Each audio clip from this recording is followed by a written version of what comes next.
for the first time ever. We're forging new partnerships on strategically important industries like shipbuilding, energy, semiconductors, critical minerals, and, very important pharmaceuticals. We learned that during COVID. We had to rely on other countries to give us pharmaceuticals. You can't do that. You have to, certain industries you want to have there. You want to have your medicines made, ideally, in your own country.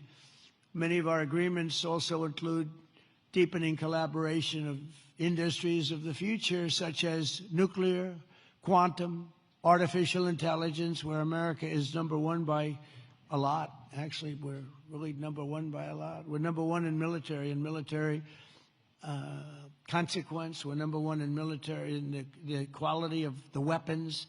That's why everyone wants to buy for us. I'll tell you what we have a long lead on is submarines, nuclear submarines. We are so far advanced that by perhaps 20, 25 years. We're 25 years ahead of any competition.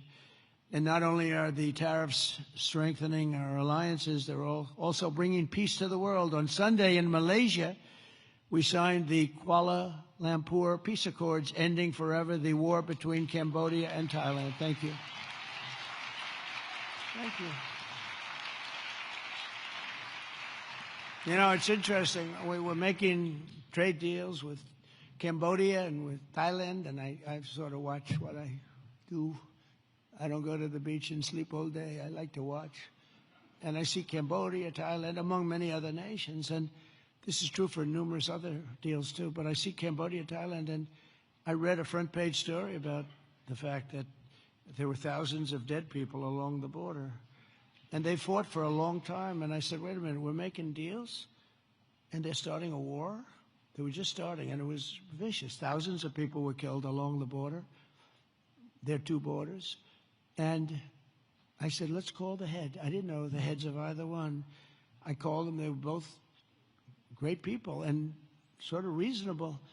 I said, listen, you want a trade deal? We're not going to make a deal with you if you're going to be in war. Then I called Cambodia. I called Thailand. I called Cambodia, back and forth. And after about 2 days, we ended up with the help of Malaysia. Malaysia was like a mediator. We used a beautiful facility in Malaysia because it was too hot. The other two, and I don't mean hot weather-wise. I mean it was hot. It was too hot with bullets flying all over the place. And Malaysia was fantastic, and they helped implement it. The prime minister was great guy. Just left him. And within 2 days, we signed a deal. And the two people came in. They were like best friends.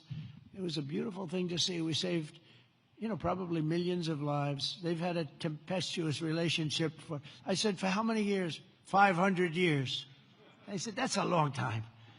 That's a long time. But we think this is going to be, hopefully, I use the word everlasting. Same thing in the Middle East. We hope it's going to be everlasting peace. They've never had peace. They've 3,000 years, and we signed in the Middle East. But I've ended 8 wars in 8 months, and in many instances, trade has played a big part in getting those wars ended. On top of it all, tariffs now projected to reduce our deficit by $4 trillion over the next 10 years, and I think actually much more than that. That's national security, because you can't have deficits and you can't have debt all over the place. And stops inflation and strengthening the dollar and ultimately balancing our federal budget, which I think we're going to do very quickly, only because of our policy of fair tariffs. And for any company that does not wish to pay the tariff, I say, you could build your factory in America. If you build your factory in America, there are zero tariffs. But, again, going back to the wars, it's so important. If you look at India and Pakistan, so I'm doing a trade deal with India, and I have great respect and love. As you know, for Prime Minister Modi, we have a great relationship. Likewise, the Prime Minister of Pakistan is a great guy, and the Field Marshal, they have a Field Marshal. You know why he's a Field Marshal? He's a great fighter. He really is. He's a great guy, too. And so I know them all. And I'm reading that 7 planes were shot down. They're going at it, and they're really starting to go. And it's a big thing. These are 2 nuclear nations, and they're really going at it.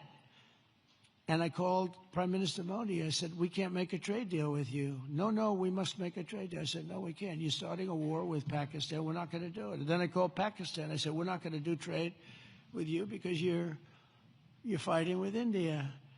And, you know, two nuclear nations.